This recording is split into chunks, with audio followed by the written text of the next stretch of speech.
वक्त की बड़ी खबर का राज्यसभा से वक्फ संशोधन बिल हुआ पास। वक्फ संशोधन बिल के पक्ष में 128 वोट पड़े, वक्फ के खिलाफ 95 वोट पड़े। राष्ट्रपति की मंजूरी के साथ बन जाएगा कानून। तो वक्फ को लेकर यह बड़ा अपडेट है। 12 घंटे की चर्चा और आखिरकार आधी रात में राज्यसभा के अंदर भी बिल पास हुआ। राष्ट्रपति की मंजूरी के बाद यह कानून बन जाएगा। 12 घंटे चर्चा के बाद पास, राष्ट्रपति की सहमति के बाद कानून बनेगा। मोदी बोले यह बड़ा सुधार है, ट्रांसपेरेंसी को बढ़ाएगा। वक्फ संशोधन बिल गुरुवार देर रात 12 घंटे ज्यादा लंबी चर्चा के बाद राज्यसभा से भी पास हो गया। बिल के पक्ष में 128 और विरोध में पूरे देश में कि किस तरीके से काली पट्टी बांध की जाए। तो इन्होंने तो डिस्प्यूट प्रोवोक करके बदअमनी अस्थिरता फैलाने की पूरी कोशिश की, लेकिन देश के मुसलमान भाइयों ने, अल्पसंख्यकों ने पूरे उस रोजे से कि वो अल्लाह के का महीना होता है, उसमें हम केवल प्रेयर करते हैं, तराबी करते हैं और गुनाहों की माफ़ी तराफी मांगते हैं, इनके उसमें नहीं आए। और आज काला दिन होगा तो ये कांग्रेस पार्टी के लिए होगा कि जो अभी तक तुष्टीकरण की राजनीति कर रहे थे वक्त से कोई फ़ायदा नहीं था। लेकिन जब कल राज्यसभा में पारित हुआ और परसों लोकसभा में, आपने देखा उसके बाद पूरे देश में खुशियां मनाई गई। मुस्लिम महिलाओं ने शुक्रिया अदा किया, मुस्लिम भाइयों ने धन्यवाद दिया, पसमानदा, गरीब, ओबीसी की हमको पहली बार वक्फ बोर्ड में हक मिलेगा। तो देखिए, आपने सुना, आप सुन रहे हैं सरकार के पक्ष को लगातार, जिसमें साफ तौर पर यह कहा जा रहा है कि इसकी मंशा बहुत ही क्लियर है। और दूसरा अभी यह भी कहा गया कि पूरे देश भर में जो मुसलमान हैं वो खुश हैं, वो खुशियां मना रहे हैं, लोग मिठाई बांटते हुए नजर आए। वो तस्वीरें भी आपने देखी। तो वक्फ संपत्तियों में सालों से गड़बड़ी हो रही थी, जिसमें खासतौर पर मुस्लिम महिलाओं, गरीबों को नुकसान हुआ। ये नया कानून इस समस्या को दूर करेगा, ये पीएम मोदी कहते हैं। बिल पास होने के बाद में उन्होंने एक्स पर पोस्ट किया, इसी को लेकर उन्होंने कहा कि ट्रांसपेरेंसी बढ़ाएगा, गरीब पसमानदा मुसलमानों के अधिकारों की रक्षा ये करेगा। वक्फ बिल पर जो वोटिंग हुई, 223 वोटिंग थी, कुल वोट जो थे वो 223 थे, जिनमें पक्ष में 128 पड़े, 95 विपक्ष में पड़े।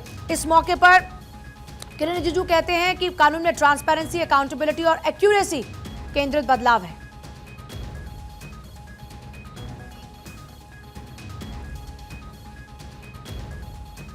एक इंपॉर्टेंट हमने प्रावधान रखा है, राइट टू अपील। इसमें कई लोगों ने डिस्प्यूट भी किया है, मैं क्लियर करना चाहता हूं। पहले क्या कर दिया था आप लोगों ने मतलब प्रीवियस यूपीए सरकार ने, राइट टू अपील, अगर ट्राइब्यूनल से आपको रिजल्ट नहीं मिल रहा है, ट्राइब्यूनल में आपका सुनवाई नहीं हो पाया, तो आप कोर्ट नहीं जा सकते हैं।